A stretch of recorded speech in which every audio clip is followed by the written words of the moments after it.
She's the great granddaughter of Maddie Hayes, who was part of the initial families that came down from the States to around Maidstone. So I'm going to let her speak and tell her story, and we're just so appreciative that you could come. Thank you so much. And yeah, we're happy to hear that you're here. Okay. Yes. Okay, so I'm gonna ask for you to give me a little grace too, because of course I'm a veterinarian, so I'm gonna have to show you my animals, right? So, so I'll have a little bit of that in the slideshow. So my story of my family is just very similar. It's just a story like all the other pioneers that came to Saskatchewan in the early 1900s. But today I want to talk about, fixtures in my life that were examples to me growing up. And, it starts back from my great grandmother and moves forward, through my grandparents and my parents. Because of their example, doors opened in front of me, and because of their attitude towards community and their willingness to be a part of contributing to community. And I'll tell you how as we go along, because today is going to be a story, and I'm going to share my story, and I'm going to help you, let you follow the pathway that my great grandparents took when they came to Canada. Okay, so where we're going to start is with Maddie. Maddie. See. I'll just try this arrow thing and see if this works. You want me to click it through? No, I got it. There we go. So Maddie, that's in her latter years there. But Maddie Mays is my great grandmother. She was born a slave in the state of Georgia in 1846. And so my understanding is Maddie was 4 years old, and she was being carried in her mother's arms. Her owner at the time was Mr. Partridge, and she was in a wagon with her mother, and they were going along the road, and along came his neighbor. His neighbor's name was Judge Warner, and he's on horseback. Okay, so Judge Warner was a circuit judge, a very understandably, as time goes on, they found out that he was if you're going to have an owner, he was a good owner. Anyways, his wife needed someone for the kitchen. They needed what you'd call it back then a shoe fly girl. That's how they talked about it in Georgia. A shoe fly girl is a girl that would take, if there's food out, they would just shoo the flies away. That was her job. Anyways, his wife needed someone, and so he's coming along the road. He sees the little girl, Maddie, in her mother's arms. He talks to Mr. Partridge. They arrange on a price, and he takes the child, Maddie, from her mother. And as far as I know, she never saw her mother again, because now she has a new owner, right? So anyways, Maddie was named Martha Jane Warner after the Judge Warner's wife. So that's how she got her name, Maddie. So in the household, though, she was a favorite. Her nickname was Daisy. And her job, like I said, was to keep the food off the dining room. She was treated very well, and she could see that others weren't treated as good, but she acknowledged that in her capacity, in her home, she was treated well. At that time, a lot of the people that were slaves worked long hours in the cotton fields, and they weren't treated as well as she was, but as far as she could tell, that she felt she was treated well. After the Civil War, she became a freed slave, and it was difficult to find work because the Civil War was a war to free slaves, but these slaves are in the South, where they don't want them to be free. But that's what it was hard for them to find a work because a lot of them were illiterate. They didn't know how to read. They didn't know how to write. They were slaves, right? Okay, so so it's hard to find jobs with when you have no education. So they were only allowed to do certain jobs.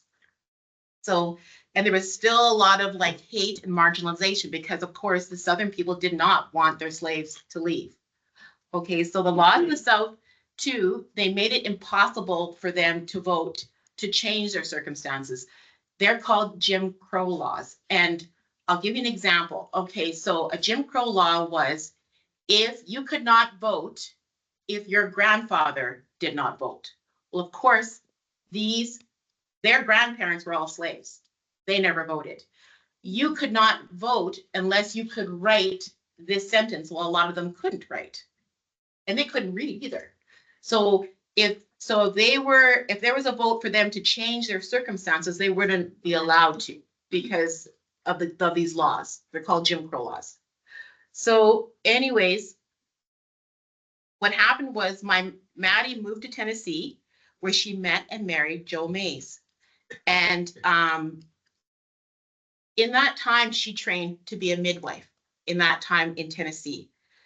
Okay, so when the northern states offered free land to settle from the former native territory, this is when, again, similar things that happened in our province of Saskatchewan, the native territory was taken over and opened up to settlement.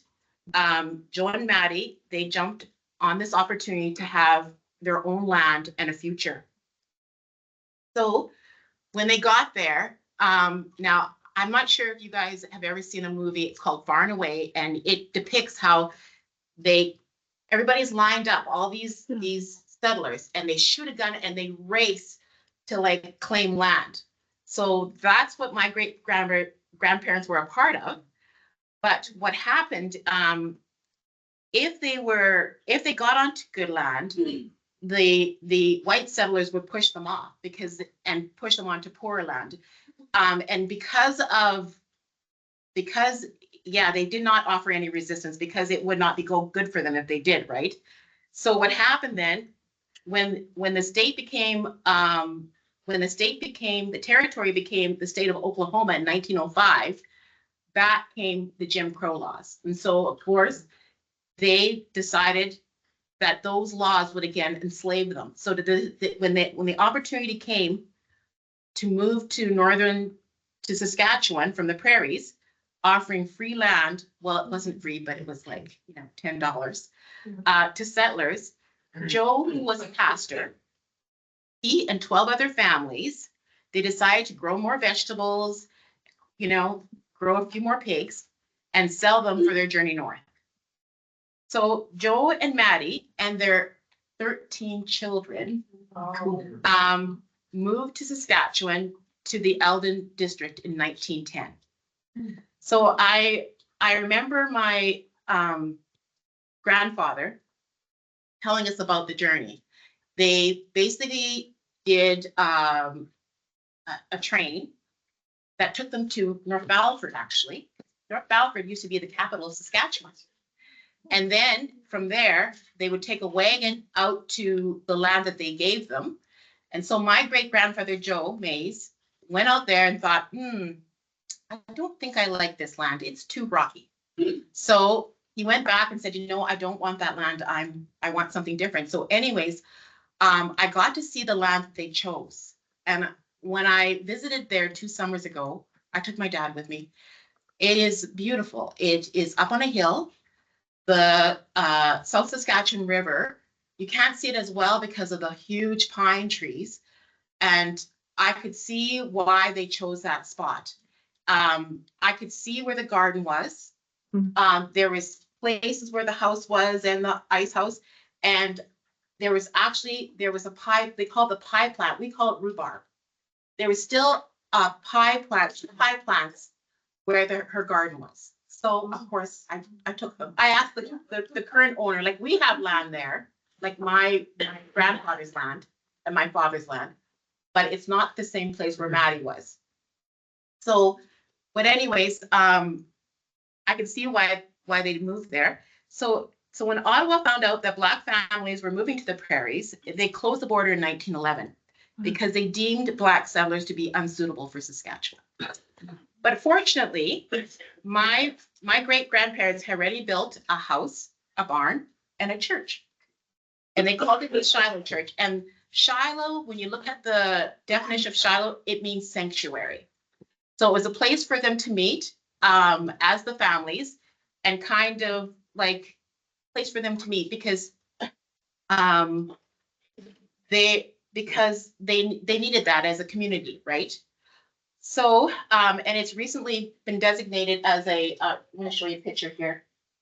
2 years ago, they designated it as a historical site. So now that is the original Shiloh church they built. They can't make any changes. Like when you see here the wood, that is wood from the river that they hauled up, and it's mud plaster. And now because it's a heritage site, it can only be changed with the type of materials that they used back then. So they've recently started a project to do that. I do have some pictures here of my dad. Okay, before you have to undo this. Okay, that's my Edna. Because I'm a veterinary clinic, I am also the pound. So she was brought to me as an 8-year-old for euthanasia. And it's the end of the day, and my staff member says to me, I go, what's that in there? She goes, well, that's a dog for euthanasia. I'm like, oh, okay. So I open the cage and she walks out. I'm like, not today. And that was like 6 years ago. Aw. So like she's older than dirt now, but anyways, that's her. So anyways, I'm going to show you some pictures of, this is my dad on the right, and that's his brother, Stanley, and they're in the Shiloh church. They're sitting on the benches there. Those are the original benches. And so my dad is 93, and his brother there, he is 88, maybe 89. So yeah, so I'm very fortunate that we could make a visit back there. That was a couple summers ago. So so moving on here. So this is where Maddie's story actually begins. What happened? So Joe is the pastor, Maddie's his wife, they're supporting each other. Joe dies young from an enlarged heart. And you know, when you think about what they used to do back then, like they built a house, a barn with a fence, right? And this church. And so they did, and with a man with an enlarged heart, you can see why he didn't last very long. So anyways, she raised her children and found time to be a leader in the community. Because even though Joe was gone, she was still kind of considered a matriarch. She had a gift of helping sick people. And what she would do, she would help them with different ways until the doctor arrived. They considered her a medicine woman. And she used herbal remedies to bring down fevers and apply poultices. And when I think back how she learned these things, I think she learned those things when she was in maybe Indian territory, when she, back in Oklahoma. Because I don't know sure how she would get those skills. She wouldn't get those from Oklahoma, down in Georgia, So anyways, she also worked as a midwife and delivered most of the babies in the community. I was reading they have a book called North of Gully, because where they moved is north of most of Maidstone, and there's a huge gully that you drive and then come out, and they are north of the gully. And the people said in the book, they said Maddie would come to anybody's house, didn't matter what color. She helped everybody. When they were sick or they needed help delivering children, she would be there, and they depended on her. She was also a very spiritual woman and was known to be a fervent prayer person for her community and her family, of course. She was loved and admired by all who knew her, and she became a fixture in the community by her example. She was determined to leave the hate of discrimination and embrace the idea of community. So I'm going to, oh, that's Peg.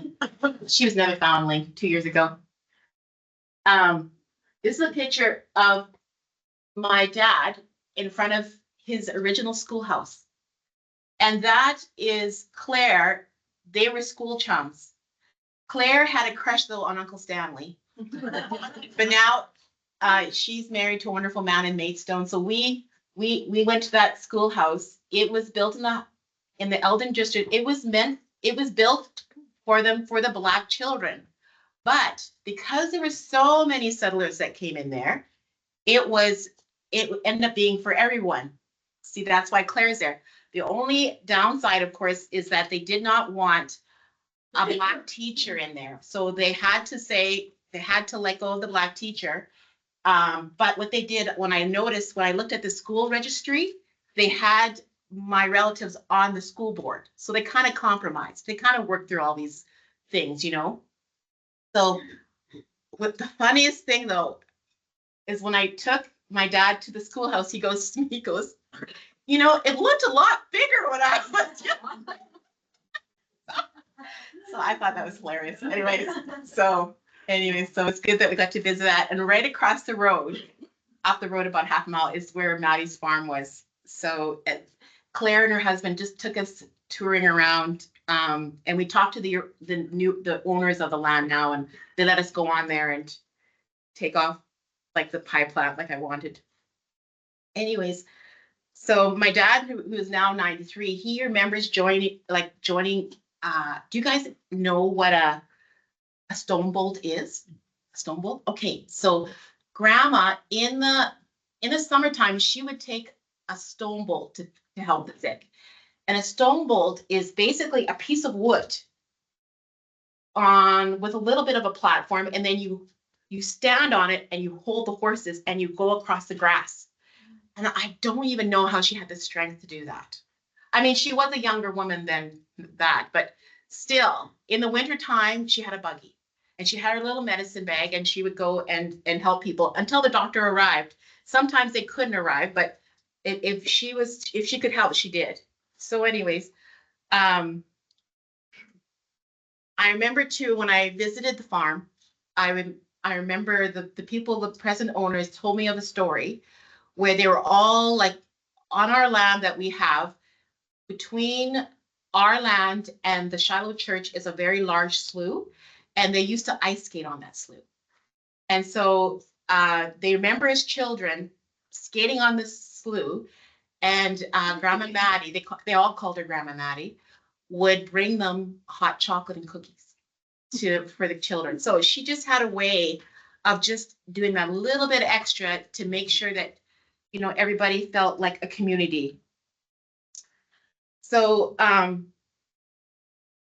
was raised here in North Battleford, and my parents did everything they could to make us a part, or being a part of a community experience. I'm gonna quickly just show you a picture, have to, because that's my children. That's them in the reverse there. Spencer, Reese, and Jocelyn. And they did, anyways, this is my husband, Earl. He's got, underneath that sweater is a cape, because he's my superhero. He raised the children so I could be a veterinarian. So I owe a lot to him. So, and this is my mom. So my mom is there in the center. All those girls there. So there's a whole other story for another day for someone.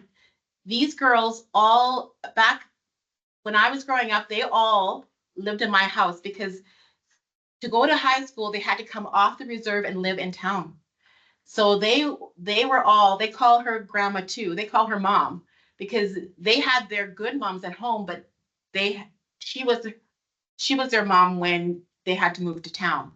So now the reserves have their own schools, so they don't have to do that anymore. But each of those women have their story, and they're connected to my family and my mom. So she was a mother to many. So my parents, my dad had a business in town for 40 years. He was in the militia. He was also president of the track and field, St. John's Ambulance. So as he was older, he was part of St. John's Ambulance. My mom was a nurse's aide. She managed group homes and was part of Royal Purple. They allowed us to be girl guides. Then we got to Candy Stripe. We volunteered in the seniors' homes, Special Olympics. We got to participate in every sport possible. Anyways, I remember my parents were always wanting us to try different things, and we had friends that had a farm. And I remember we would go to the farm on the weekend and help them milk cows or whatever. Anyways, one day they said to me, Charlotte, go bring the milk cows home. And I'm thinking, I think you're talking to the wrong person. I'm not. I don't know what to do with the milk cows. Anyways, so what I had to do is I remember walking to where the pasture, where the milk cows were, and I took the dog with me because I thought the dog probably knew more than I did. And I opened the gate, and the cows came out, and they followed me home. And so when I think back, I think my parents were ultimately trying to help us think about community, and instilling in us that any small contribution you make to the community is going to help it thrive. So I think we learned that. I learned that from my grandmother, and I learned that from my parents. Community is very important. So I'm going to talk now about the rest of my family. Okay, so yeah, fruit of much labor. I would say this is a fruit of the prayers of my great grandmother and my parents. So to your extreme right, that's Reuben. Reuben, he was a professional football player. He was the first rookie of the year in the NFL. So that was Canadian. He was voted to the All-American College Ball 3 times. He was inducted into the Sports Hall of Fame in New Orleans, in Washington State, and in 2022 in Saskatchewan. And that's why we're all there, is because we're there to be a part of that with him. And he right now, he currently is a philanthropist. He works for a Seattle hospital group, and he's the part of the philanthropy. So what he does, he raises money so that kids who have cancer they don't lose their homes, because they don't have health insurance like we do. So what he does is he raises money so that they can get care without the expense. So that's his job. Crystal, she's the baby right there. This is Crystal. She's a nurse. She's a nurse that goes out, she's what you call a public health nurse, but she also is a beekeeper. So what she does with her beekeeping, you'll find if you go to Made in Saskatchewan, she makes a very special cinnamon honey. If I had been more organized, I probably could have brought one for every you guys, like these little. But anyways, she also makes bombs, and she's just an entrepreneur.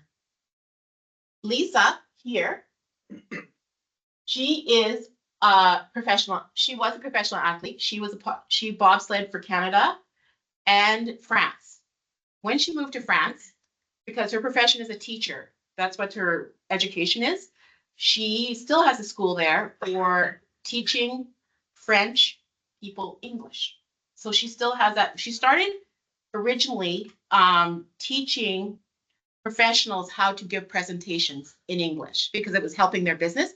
What it turned out to be is she was in charge of her business, in charge of teaching schools English. So she still has a profession. She's back here in Canada. Her husband is a pastor, and they pastor a church in Edmonton.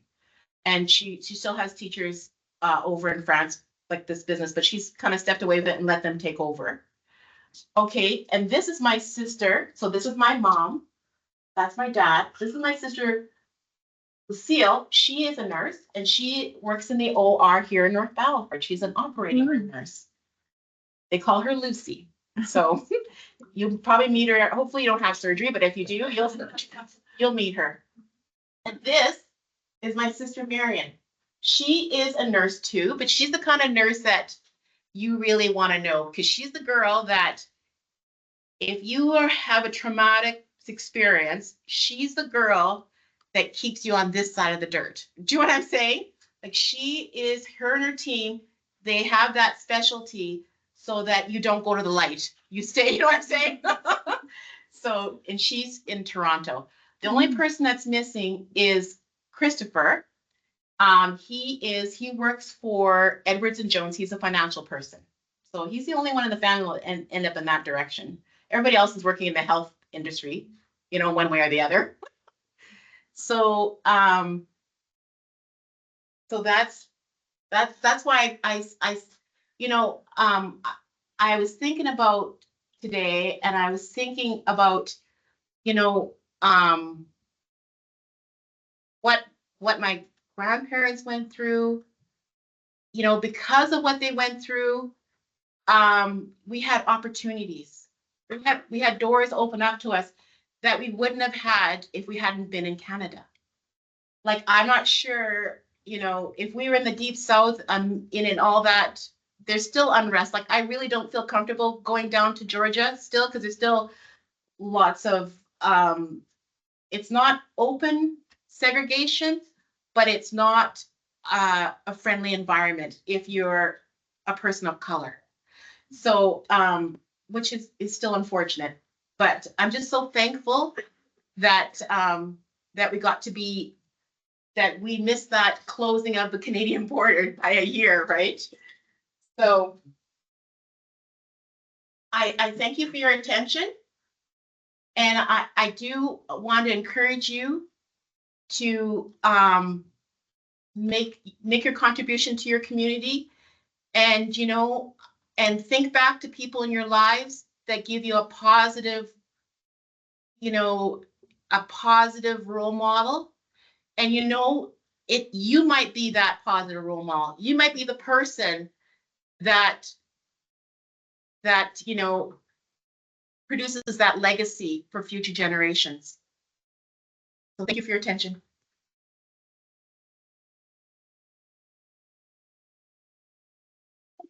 Any questions? Feel free to ask me any questions.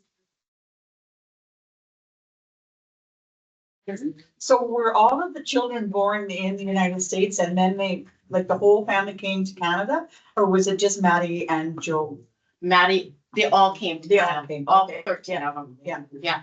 They were all born in the States. They all moved to Canada. And do you still have connections with relatives down in the United States? All my relatives moved to Canada. Oh, they did, okay. Yeah. Yeah. Yeah. You're welcome. Yeah, thank you for it. Yeah.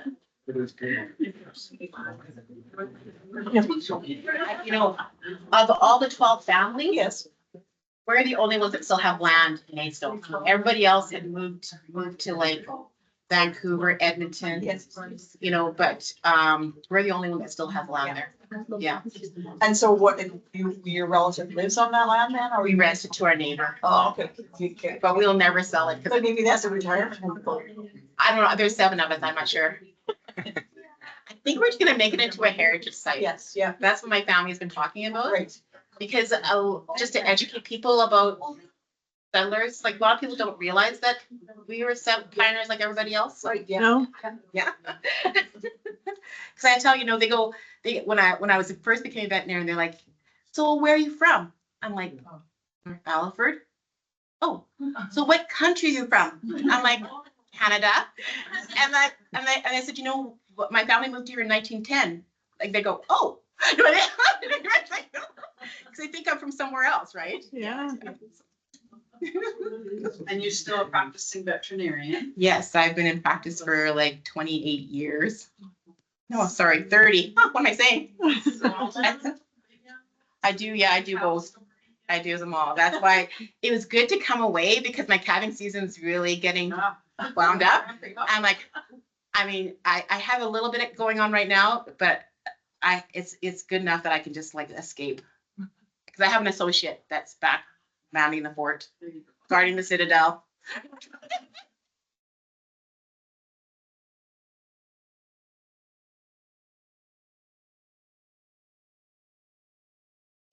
Give somebody else. Do you want to present? Right here. Oh, wow. Good so much. Sorry I had to run out. I was having a terrible coughing spell, so my apologies. I wanted to hear the presentation. But we want to thank you so much for coming. So there's a bit of some swag here from Northwest College. So Oh, my, beautiful facility. Thank you so much. Appreciate you asking me. Yeah. yeah, thank you. But yeah, and thank you guys all very much for participating. I think it's great. Nice turnout, and hopefully some great conversations will spin off from this as well. Question? This question, I was just wondering, have you ever thought of like tracing your African ancestry? I know where I'm from. Okay. I'm from the Ivory Coast, So, near Ghana. But I mean, I'd love to go there. But I know that's where I'm from originally. Yeah, I'm from just near the Ivory Coast, near Ghana. Does that make sense? yeah, West Africa. Okay, yeah. Yes, that's as far. I mean, I'd love to go there and learn more. I do know that my ancestors, we learned that our tribe has 6 fingers and 6 toes. See, they were taken off at birth, but all my family, as we grow, as like my children have them too, but we all have 6 fingers and 6 toes. I'm not sure. Maybe that's why my kids, my relatives were, some of my siblings were good athletes. I don't know. Yeah, so at birth we had to get them removed, and I had to get them removed off of my children too. So it's still there. Wow. Yeah. Really? Yes. And were you born with 6 fingers? Yeah. 6. Yeah, I had them taken off. Oh, wow. Yeah. So because they're not Yes. usable. Right. And so, yeah, so, and I, unfortunately, my oldest, I had a cosmetic surgeon do it, but my youngest, they did it right at birth and I had to hold her down, so it was very much fun. Whoa.